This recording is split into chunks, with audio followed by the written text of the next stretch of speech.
Hello students, welcome back to our next and new series of economics, that is Money and Bank Masterclass. So I guess with the name itself you all have got to know that what chapter we are going to discuss now. Yes, so the chapter what we are going to discuss is Money and Banking. Till our previous video, we have already covered our entire chapter of national income accounting, wherein we have seen and understood all the important concepts of national income accounting. Now, we are going to start with the next chapter, that is money and banking. First of all, we are going to understand in detail what is money. So, let us begin with it. Money.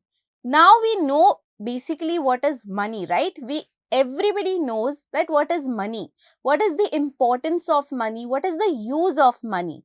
Without money, nobody can survive. Yes, money is something has got very big or huge utility, you can say. So if I talk about just money, then money will not satisfy the wants of human beings. But the power which money has, using that power, we can purchase different variety of goods and services and satisfy the wants of human beings. So before prior money, how was our economic running? Money did not came just overnight. Money has come through lots and lots of evolutions. But before money, what or how our economy was running? So our economy was used to run from barter system, or you can also call it as barter exchange. Very simple meaning of barter system or barter exchange is where one person will exchange the goods with other person in exchange of goods. Yes, there will be no money involved here. Goods and services will be exchanged in the basis of goods and services. So, for example, A has wheat and B has rice. A wants to buy rice and B wants to buy wheat. So, they will be exchanging the goods amongst them. So, A will give wheat to B and B will give rice to A. This is simply nothing but barter system or barter exchange. So, prior money came into the picture. This is how your economy used to run. And such kind of economy was called as barter economy, or else it can also be called as CC economy, wherein this C stands for nothing but commodities. So, exchange of goods for goods is nothing but your barter system. Okay. Now, barter system has lots of negativity, or you can say drawbacks or limitations, right? So, few limitations of barter system was first, lack of double coincidence of want. That means lack of double coincidence of what? That means one person is having the good, another person is also having the good, but not necessary that both of them wants to exchange the goods which they have. For example, as we said, A has wheat, B has rice. A might want to purchase rice, but B might want to have oranges or apples for that matter. So, in this case, what is happening? A's want can be fulfilled, but B's want cannot be fulfilled, as B does not want wheat, B wants oranges. So, this is called as lack of coincidence of want, double coincidence. Now, there is only single coincidence. Only one person has what he wants. The other person does not has the thing which the person wants. So, in this case, barter system will fail, and it will fail very drastically. Another one was lack of measure of value. That means here you cannot properly measure value. I might say that I have 1 kg of rice and the person might have 1 kg of diamond. So can rice and diamond have same amount of value, or can these two products have same values? No. The kgs, the unit might be the same, but the value are different. So when we talk about barter economy or barter system, it was very difficult to measure the value of goods. Then another could be lack of deferred payments. Deferred payments means nothing but future payments, right? Now what we do? We do transactions which involve credit payments or future payments. But just imagine, during the time of barter system, would it have been possible to do this future payments? Say suppose today I have wheat, B has rice. A will say that you give me rice today, I will give you wheat after 6 months. No, there is a possibility that there are perishable goods. The durability of goods are very less. There are chances that goods might get destroyed.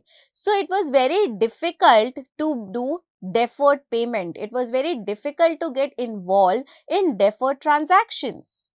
Then one more could be lack of store of value. You cannot store things, right? Rice, wheat, vegetables, groceries. As I said, the durability of the goods are very less of perishable goods. So such kind of goods cannot be stored. But at the same time, if I talk about money, money can be stored for a longer period of time. Yes, of course it can. But if I want to store tomatoes, if I want to store bananas for 6 months, 7 months, no, it will get rotten. So this is one more difficulty which we were facing under barter system. Then another one was lack of divisibility. Lack of divisibility means you cannot divide certain goods, right? You cannot break certain goods. For example, say suppose if the price of a horse, if the price of a horse is equals to the 100 kg of wheat. Okay, I say that price of a horse is equals to 100 kg of wheat. But say suppose the person has only 20 kgs of wheat. The person has only 20 kgs of wheat to exchange. So will he be able to exchange the horse by cutting the horse into pieces? Then there will be no utility, no satisfaction the person will be getting from such dead horse. So it becomes very difficult to exchange, to divide the goods, right? So that is why it is not possible to divide the horse in small pieces without destroying its utility. So barter exchange between divisible and indivisible goods in small values cannot be carried out without creating a loss. Of course, if you want a loss, then it is fine. You can cut the pieces of horses and give it. But still you will not get a proper measurement, as we already discussed measure of value. So because of so many limitations of barter system, finally money came into the picture. So finally, to remove all these limitations, to remove all these problems, we bought money. We introduced the concept of money so that all these limitations can be overcome. So through that, after that, basically this barter system got finally replaced with money. So I hope till here everything is clear to you all, that how money came into the existence in the economy, and prior to money, how people were exchanging the goods and services. Fine. Now with that, let us begin with the meaning of money. Money is anything which is generally accepted. Generally, okay, generally means it is general. It is not specific for any one person, any one region or any particular thing. It is going to be generally accepted by the entire country as a medium of exchange. So that means if you want to exchange any commodity, any goods and services with the help of money, you can do it very easily. Now you don't have to depend on any other goods or anything. If you want wheat, you can go to the market, buy the wheat. Same way, if you want rice, you can go to the market, buy rice by giving the money. Then measure of value, you can very easily measure the value of goods and services. Say suppose I say 1 kg wheat is equals to 30 rupees. So I can very easily measure the value of goods and services with the help of money. Store of value, I can any day store my money. If I don't want to spend my money, I can store it with me. So yes. Then means for standard of deferred payment. Deferred payment means what? Future payment. Yes, you can do future payments with the help of money. I am doing the transaction today. I will be buying goods today. That is for say suppose 28 December 2023. And I say to the seller that I will be doing the payment of that good on 1st January 2024. I can very easily do that because money is something which you can give in the future as well. So yes, I can very easily take part in the deferred payments or future payments. So that is the simple meaning of money. Then if we see or talk about the definition of Professor Crowther. Now there are multiple definitions of money given by different economists. You can select any one of those. Here I have specifically selected the definition given by Professor Crowther.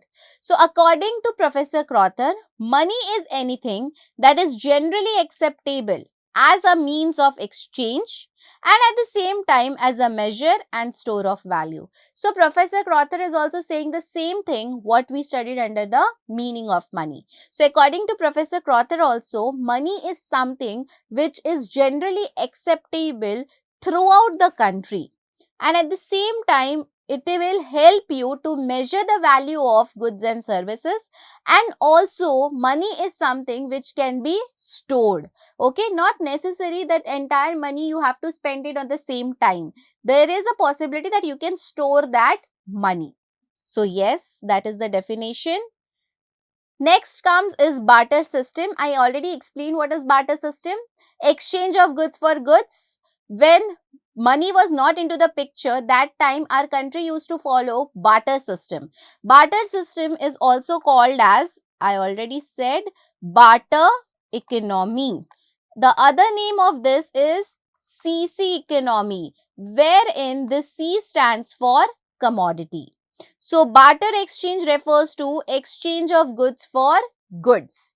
The people will exchange goods with the help of exchange of goods itself. Now, what are the limitations of barter system? First limitation is lack of double coincidence of want. As I already explained, not necessary that the good what I want, the other person is having that good. There is a possibility that the other person wants the good I will have, but the other person does not have the goods what I want. Example, A and B. A has rice, B has wheat. A definitely wants wheat, but B wants apple. So this is lack of double coincidence. Only single coincidence is happening that B is having something which A wants, but A does not have the thing, does not have the good which B wants, right?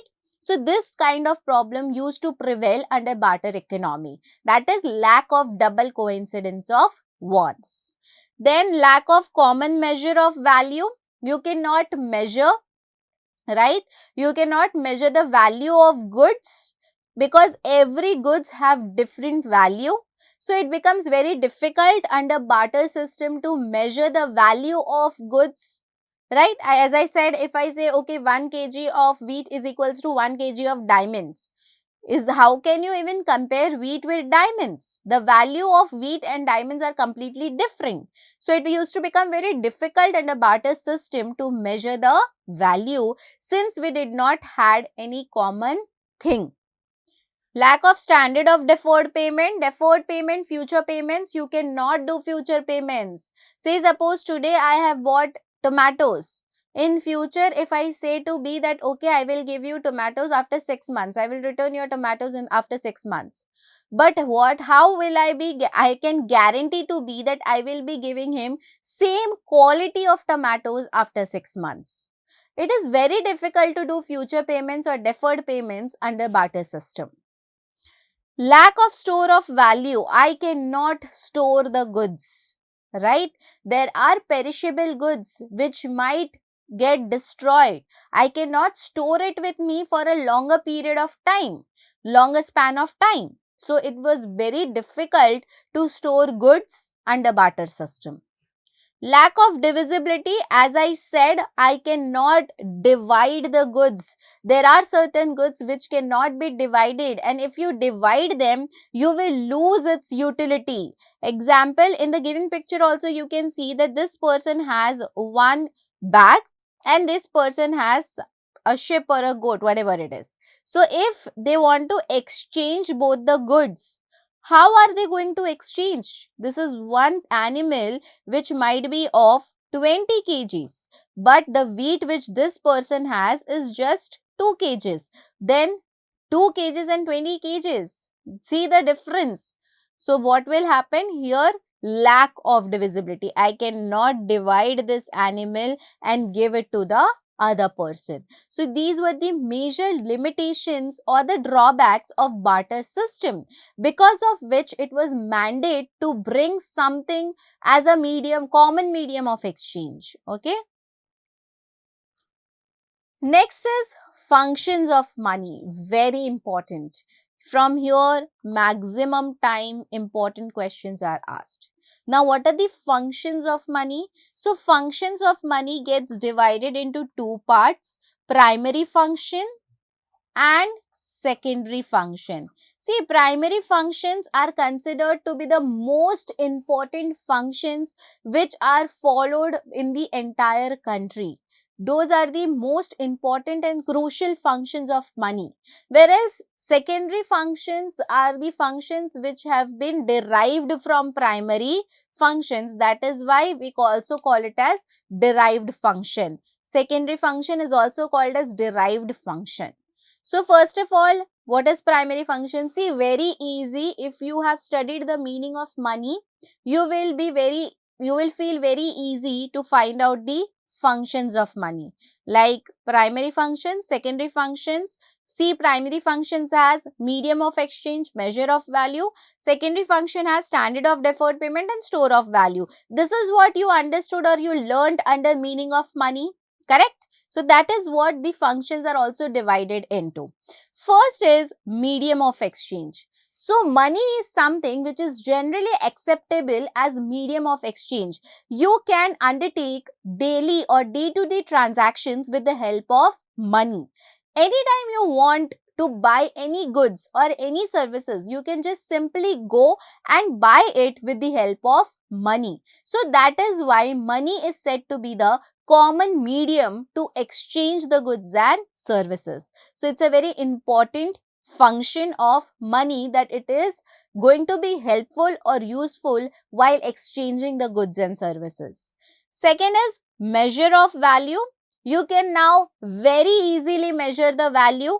For example, I can say 1 kg of rice is equals to 50 rupees. Right? I can say like this. I can say 1 liter milk is equals to 30 rupees. Now I can very easily give value to my goods. This is what I am doing. I am giving values to my goods. Now with the help of money, I can very easily give values to all the goods. So yes, measure of value.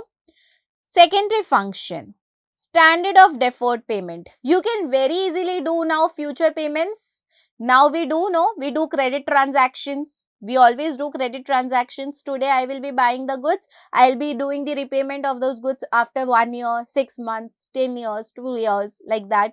So future payments are very easy to do. Store of value, you can store the money in any format which you want. Okay, so money is something which is very flexible. You can store it in however way you want. It is very economical. It can be transferred from one place to another place, right? Money is something which you can carry in your pockets and take it from one place to another place. So money is a store of value. So these are the major functions of money, which are divided into two broad categories: primary function, secondary function. Primary function is medium of exchange and store of value. secondary function is standard of deferred payment and store of value. Okay, so these are the major 4 functions of money. Next, let us move on to our topic, money supply. What is money supply now? Very important and simple topic. So, money supply is nothing but the total volume of money, which is held by public, which is held by people. That is nothing but the concept of money supply. Okay, so money supply refers to the total volume of money held by public at a particular point of time. So at a particular point of time, that means today how much money is held by public? Today at this point of time. Now I am not concerned about last 2 years, 3 years, last month, next month, nothing, last 1 week, 10 days, no. I am just concerned about the total volume of money held by public today, at the moment, at present. That is nothing but the concept of money supply.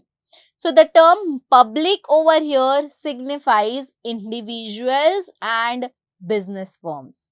So, here when we talk about money supply and we say the total volume that is held by the public at a particular of time. So, this public over here are nothing but individuals or business firms. Okay, they are nothing but individuals or business firms. It does not include money creating sector, that is government and banking system. Very important, as cash balances held by them do not come into actual circulation in the country. So money creating sector are not included under money supply. Only people like individuals and business firms will be considered under money supply. This is a very important concept. Such kind of things are asked for your MCQs, assertion reasoning question, case based question. So you should know that whenever we talk about money supply, the term public which we use is used for individuals and business firms. And this does not include the money creating sectors like government or banking sectors, right? And here we are talking about at a particular point of time. So which type of concept this would be? Is it going to be a stock concept or is it going to be a flow concept? So at a particular point of time is nothing but the stock concept. Over a period of time is your flow concept. So here money supply is measured at a point of time. So that means it's a clear stock concept. Then there are different types of money supply, that is M1, M2, M3 and M4. The most important for us in the syllabus or for the exams are M1.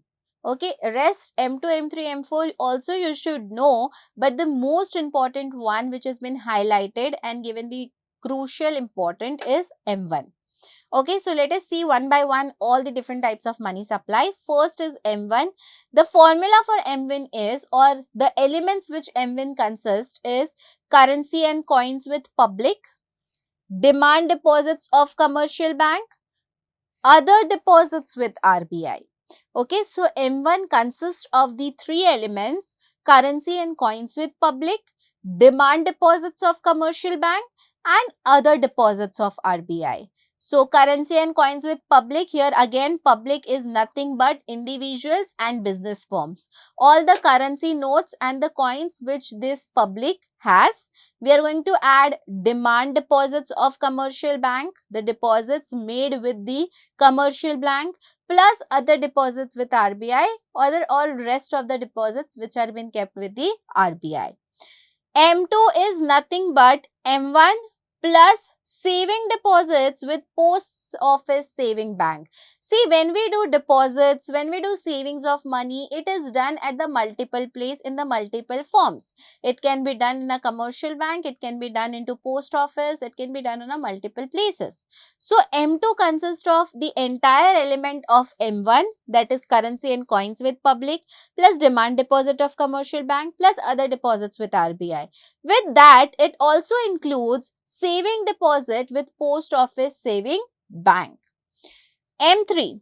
M3 consists of all the elements of M1 plus net time deposits with bank.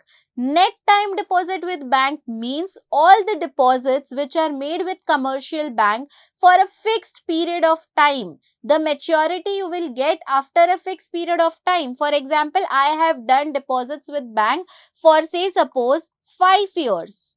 I will be getting my returns after 5 years. This is a fixed period of time which is called as net time deposit with bank. And last is M4. M4 consists of all the elements of M3 plus total deposits with post office saving bank. That means how much deposits we have with post office saving bank. Now first let us look towards the M1. M1 is the most liquid measure of money supply as all its components are easily used as medium of exchange.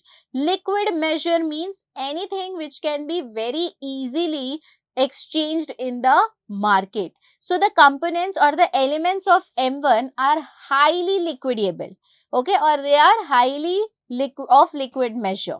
So, first component or first element of M1 is currency and coins with public. Again here public means individuals and business firms. As we already said that in money supply we do not include the money creators, that is government or any banking sector. So it consists of paper notes and coins held by the public. Any currency with the government and bank is not to be included, okay. So, currency and coins which are held by the public, that is individuals and business firm. Any currency which is held by the government or the bank will not be included. And this include coins of denomination of 10 rupees, 5 rupees, 2 rupees and 1 rupees and paper notes of denominations like 1000 rupees, 500, 100 and etc. So, currency is your notes, coins is your coins which you have. So, these are the denominations of which it consists of. Now, currency money or currency money is also called as fiat money. A very important term. On the basis of this term also, there are lots of questions asked in the exams. What is fiat money now? So, fiat money is defined as the money which is under the fiat or the order from the government to act as a money. Under law, it must be accepted for all the debts. So, fiat money is the money which is the legal money in the eyes of law. It is approved by the government. The orders has been given by the government and then that particular money is getting used in all the different kind of transactions and as well as for all the debts. It is also termed as legal tender money as it can be legally used to make payment of debts or other obligation. So, it will be also called as legal tender money. Again, a very important term, legal tender money. Why? Because it has been made legal by the government, by the order, by the laws that this money can be used for the different kind of transactions in the economy to fulfill the debts as well as the other obligations. Second element or second component of M1 is demand deposits of commercial bank. So, it refers to demand deposits of the public with the commercial bank. Again, when we talk about public, here also public means individuals or else firms, okay. Money creating sectors will not be included. Demand deposits are the deposits which can be encashed by issuing checks at the time by the account holders. Now, deposit means what? I have surplus amount of money. I will not keep it at my home, no. If I have 1 lakh, 40,000, 50,000, why will I keep it at my home? It is risky, it is not safe.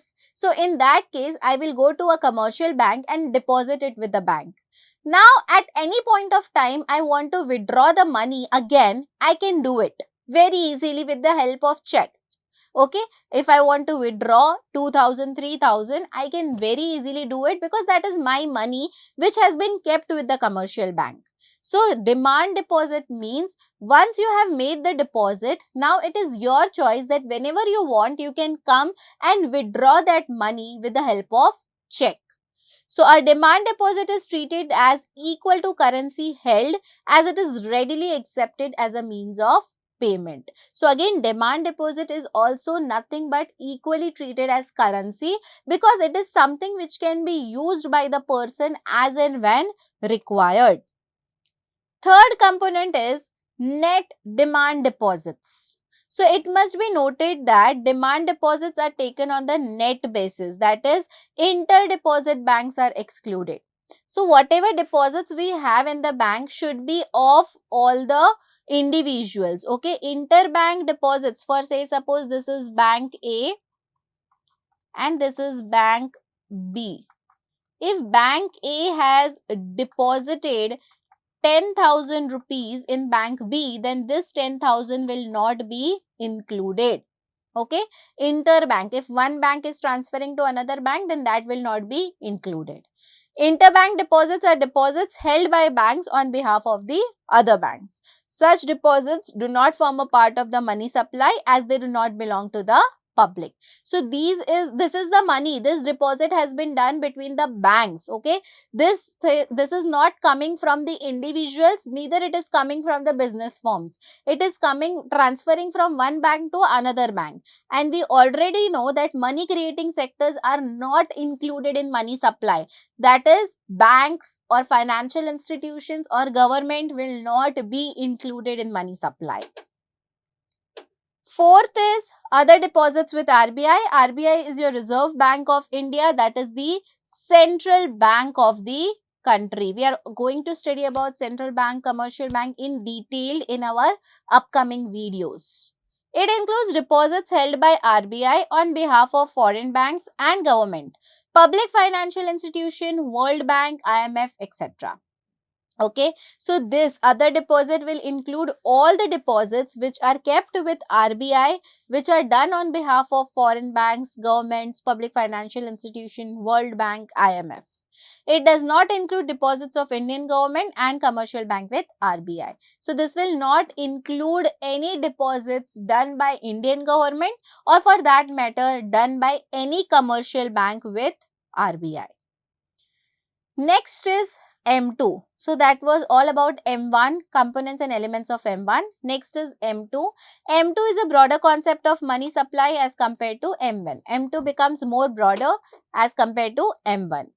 M1 also includes saving deposit with post office saving bank. We know M2 includes all the elements of M1, but with that one more element is added over here, that is saving deposit with post office saving bank. Saving deposit with post office saving bank is not withdrawable by check. How we said under demand deposit that can be withdrawn by the depositor as and when he wants by using a check. But saving deposit with the post office cannot be withdrawn like that. So they could not be placed under demand deposit with bank. As a result, the concept of M2 was evolved. So that is why we cannot put it under the category of M1 as M1 includes demand deposit with bank. And the concept of saving deposit with post office saving is completely different than demand deposit of bank. So likewise, M2 had to evolve and come into the picture. M3 concept is broader as compared to M1. Now this becomes more broader as M1. It also includes net time deposits. So M3 will also include net time deposits. Net time deposits are nothing but the deposits which are made for a fixed period of time. And last is M4, which will include deposit with post office saving bank in addition to M3. So M4 will include all the elements of M3 plus total deposit with post office saving bank. So in one whole picture, if I want to sum up the concept of money, entire money, then this is how you can do it. So definition by Professor Crowther, which we already saw, wherein Professor Crowther says money is anything which is generally acceptable as a means of exchange and at the same time as a measure and a store of value. Then we studied about barter system. What is barter system, meaning of it, and what were the limitations of barter system. Then functions of money. Functions of money was broadly classified into two functions, primary function and secondary function. Primary function is medium of exchange and measure of value. Secondary function is standard of deferred payment and store of value. Then we saw the money supply, meaning of money supply and different components of money supply, that was M1, M2, M3 and M4. And yes, of course, meaning of supply you have already known. Thank you for watching our video. For more updates, reach us on www.tgcampus.com or 1800-267-2677 or connect@tgcampus.com. Like and subscribe to our YouTube channel TG Campus In. Follow us on Instagram, Facebook and WhatsApp. Join our official Telegram channel TG Campus In. Chat with us on 8655682401.